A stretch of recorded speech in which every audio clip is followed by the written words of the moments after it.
정의당 대표 이정미입니다. 이제 이틀 뒤에는 새로운 대표가 선출될 예정이고 제 임기는 마무리됩니다. 지난 2년 동안 지켜봐 주신 국민 여러분과 각별히 저를 아끼고 응원해 주신 기자 여러분, 그리고 사랑하는 당원들께 마지막 인사를 드리고자 이 자리를 마련했습니다. 지난 2년을 회고해보면 언제나 그렇듯이 많은 일들이 있었습니다. 나눠드린 정의당 사기 활동 기록에도 나와 있지만 공동 원내교섭단체 구성으로 국회 특수활동비를 폐지하고 진보정당 역사상 첫 상임위원장을 배출했던 일, 그리고 지방선거에서 10% 가까운 득표를 하면서 11개 지역의 광역의원을 배출했던 일, 그리고 그 후 정당 지지율을 2자리 훌쩍 넘겼던 일들, 그리고 선거제도 개혁을 위해서 단식 농성을 시작으로 패스트트랙을 결국 성사시켰던 일, 각 정당의 모든 당대표들이 총력을 다했던 창원 성산 재보궐선거를 정의당의 승리로 이끌었던 일, 그 길목마다 당원들의 피땀 어린 노력과 국민들의 성원으로 정의당을 차곡차곡 성장시켜 왔습니다. 진심으로 감사합니다.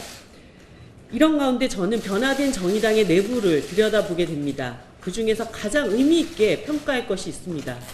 선거 때만 되면 찾아오던 정의당 내부의 패배주의가 상당 부분 사라졌다는 것입니다. 사실 창당 이후 고된 시간을 보내면서 과연 이번 선거에서 우리는 나아질 수 있을까? 이번 선거 결과에 따라 정의당의 생존이 달려있다는 식의 예단이 많았고, 그런 패배의식은 대선을 성과 있게 치른 이후에도 계속되었습니다. 제가 당대표가 되기 전에 다음 당 대표는 지방선거가 무덤이 될 것이다, 이런 말이 당내에 떠돌았습니다. 그리고 제게는 굳이 그 짐을 져야 할 필요가 없지 않느냐, 이런 조언도 있었습니다. 그러나 도전을 피하지 않았던 우리에게 이제 패배주의는 더 이상 정의당의 고민이 아니게 되었습니다. 아직도 부족하고 갈 길이 멀지만 당과 당원은 그 다음이 정의당, 또 그 다음에 더 나은 미래를 기대하고 준비하는 것에 훨씬 더 많은 고민과 노력을 투자하고 있습니다. 대한민국 여성 국회의원이라면 한국 사회의 유리천장을 뚫고 나온 사람처럼 보이지만 그 번쩍번쩍한 금배지 안에도 또 다른 유리천장은 늘 존재했습니다. 국회에서도 그랬고 공직사회에서도 그랬고 진보정당 내에서도 다르지 않았습니다. 어정쩡한 50대 초반의 나이, 초선에, 그것도 비례대표면서 당대표 타이틀을 가지고 있다는 것에 못내 불편해하는 시선들도 있었습니다. 또한 여성은 센 언니가 되지 않으면 여성 국회의원일 뿐 그냥 국회의원이 아니라는 현실과 마주해야 했습니다. 그러나 저는 우리 정치 안의 편견과 정면 대결을 택했습니다. 이후 정치를 도전하는 수많은 후배들에게 난관은 겪을 수는 있지만 깰 수 없는 일은 아니라는 것을 보여주고 싶었습니다. 그리고 꼬박 2년 그 도전을 저는 단 하루도 멈추지 않았습니다.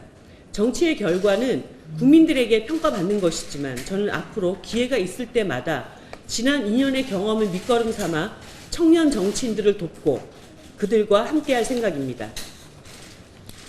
권영길 강기갑으로 대표되는 진보정치가 있었습니다. 그 이후 오랫동안 지금도 노회찬, 심상정으로 대표되는 한국사회 진보정치가 있습니다.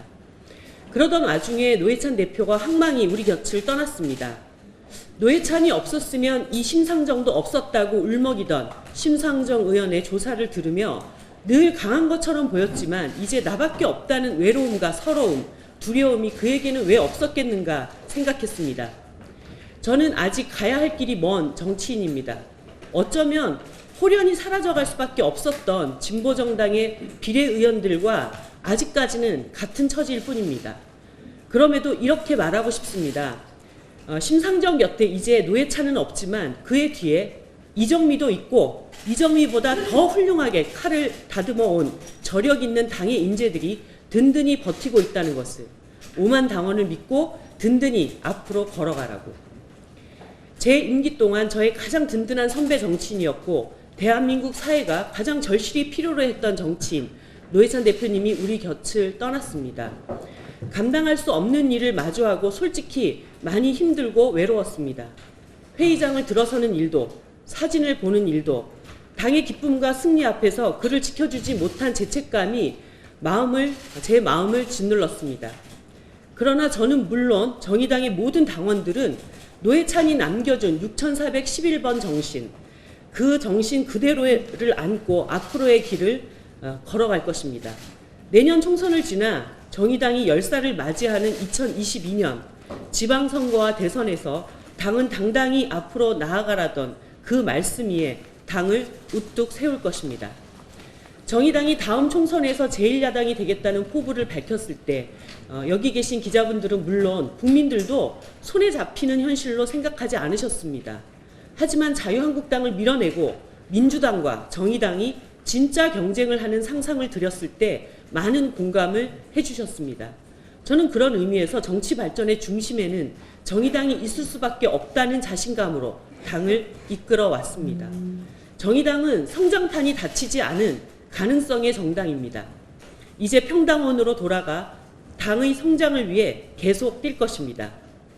어제 국회 연설에서 말씀드린 바와 같이 반드시 2020년 원내 교섭단체가 되어 돌아오겠습니다. 저 역시 당의 총선 승리와 진보 정치의 미래를 위해 지역에서 반드시 승리해서 돌아오겠습니다. 그것이 당이 저에게 부여한 소임이자 성취해야 할 다음의 목표입니다. 저는 사실 민주당 이중대라는 말을 인정하지 않습니다. 그것은 일각에서 당 바깥에서 제기되는 이야기들이라고 생각을 하고 그것이 아닌 것을 가장 분명하게 보여줬던 것이 제 임기 동안 있었던 데스노트입니다. 무작정 그 민주당이 하는 일에 대해서 박수 쳐주고 밀어주고 저는 그런 기억이 내 머릿속에는 하나도 없습니다. 모든 것을 꼼꼼히 살펴보고 뜯어보고 그것이 국민의 이익에 부합되는가 아닌가에 따라서 판단해 왔다. 그런데 이게 지난 수십 년 동안 양당제 구도로 이 대한민국 정치가 형성이 되었기 때문에 제3당, 제4당이 어떤 입장을 내는가가 저당에 가까우면 이중되고 저당에 다른 당에 가까우면 배신이고 뭐 이런 식으로 얘기를 하는 것은 정말 옳지 않은 프레임이라고 봅니다. 이미 20대 국회가 국민들이 만들어준 다당제 국회입니다. 그래서 정의당은 이제까지 정의당의 길을 왔고 민주당 이중대라고 하는 프레임을 떨쳐내기 위한 2년이었다라고 하는 말씀도 함께 드립니다. 그동안 많은 관심과 애정을 보여주신 국민 여러분들과 기자 여러분들께 진심으로 감사드립니다. 제가 일어서서 큰 절을 한번 드리겠습니다. 진심으로 감사합니다. 네, 이정미 대표님 인사 말씀이었습니다.